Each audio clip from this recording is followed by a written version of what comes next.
क्या आपका दिमाग खराब है? क्या अकल से पैदल हैं? भाई ये क्या चल रहा है? ये जो सिलेक्शन हुई है टीम की, चलो ठीक है, आपने सिफारशी प्लेयर रख लिए, आपने वो प्लेयर रख लिए जो बूट चाटने वाले हैं, ठीक है मान लेते हैं, लेकिन आपको बाबर रिजवान शाइन के ऊपर बोलने की क्या जरूरत थी?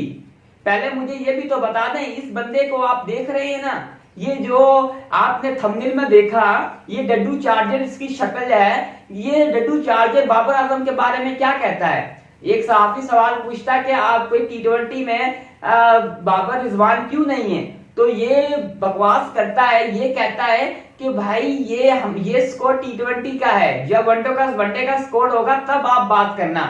लेकिन अब मैं इस भाई को बता दूं कि जिस तरह की उसकी परफॉर्मेंस रही है, मोहम्मद रिजवान सबसे ज्यादा स्कोर बनाने वाले खिलाड़ी रह चुके हैं टी20 के। Babar Azam as a batsman बना सबसे ज्यादा स्कोर्स बना चुके हैं, और सब 152 रन की इंडिया के खिलाफ ये इनिंग्स खेली जा चुकी है, पार्टनरशिप बड़ी लग चुकी है। लेकिन इन लोगों को अभी तक भी बाबर टी20 का प्लेयर नहीं लगता। बाबर इतना बड़ा प्लेयर है कि बीबीएल में उनको, मैं कहता हूं उनकी लातदार पोस्टें लग चुकी हैं, बाबर किंग के साथ पोस्टें लग चुकी हैं।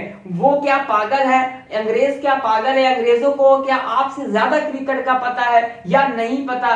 तो ये क्या है, जिसको कुछ भी करना नहीं आता, वो क्रिकेट के ओहदे पर को संभाल लेता है। अब सिलेक्शन कमेटी को चाहिए था कि वो खुद आती। अब ये दो मनुष्य शक्ल वाले, एक डड्डू चार्जर का भाई आके बैठा है साथ, वो बकवास करता है कि बाबर टी20 का प्लेयर नहीं है। जब वनडे का स्कोर की बात होगी, जब आप बात करना, तो बाबर की जितनी परफॉर्मेंस है ना, जितना उसने रन्स किए रखे हैं टी20 में, आप जितना मर्जी उसे टी20 से दूर कर लें, लेकिन फिर भी वो रन्स आपको आप मिटा नहीं सकते।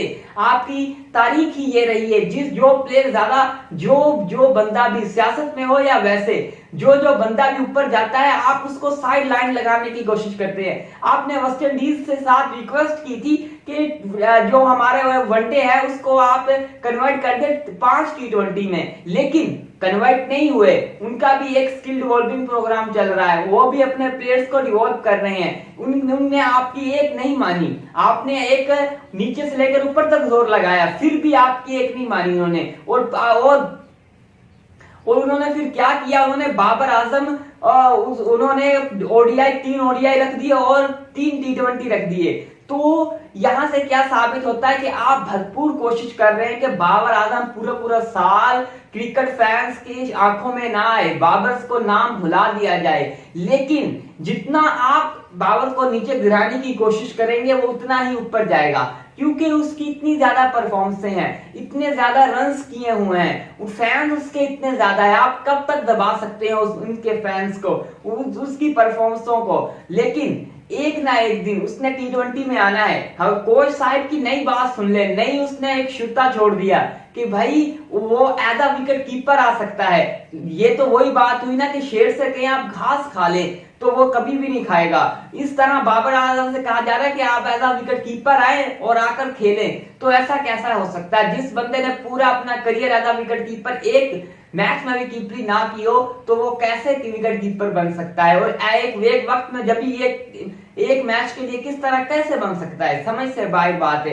लेकिन जैसे इसको गिराने की कोशिश की जा रही है, मेंटली टॉर्चर किया जा रहा है, लेकिन ये इतना बंदा स्ट्रॉन्ग है कि ये इनकी बातों में, इनके टॉर्चर में बिल्कुल भी नहीं आ रहा। और पाकिस्तान का एक ऐसा वक्त आने वाला है कि ये बुरी तरह हारेंगे, फिर इनको पता चलेगा कि इस बंदे की क्या अहमियत थी पाकिस्तान टीम में। अब बांग्लादेश जा रहे हैं ना, तो देखते हैं कि 20 ओवर कौन खेलता है। ये देखना बहुत जरूरी होगा कि 20 ओवर यहां से कौन खेलता है। क्या अब सलमान अली आगा अच्छी एंकर इनिंग खेल पाएंगे? क्या खुशदिल शाह अच्छी हिटिंग कर पाएंगे? क्या हारिस उन पिचों पर, मुश्किल 3 पिचों पर खेल पाएगा? क्या फिर मोहम्मद, क्या उसके बाद साइम अयूब इन पिचों पर खेल पाएगा? फखर जमान हो सकता है कि एक आधे मैच में चल जाए, नहीं तो वो इतनी अच्छी फॉर्म उसकी नहीं लग रही। फास्ट बॉलिंग आपकी बिल्कुल ही जीरो है, इसमें कोई फास्ट बॉलर मुझे दिखा दें।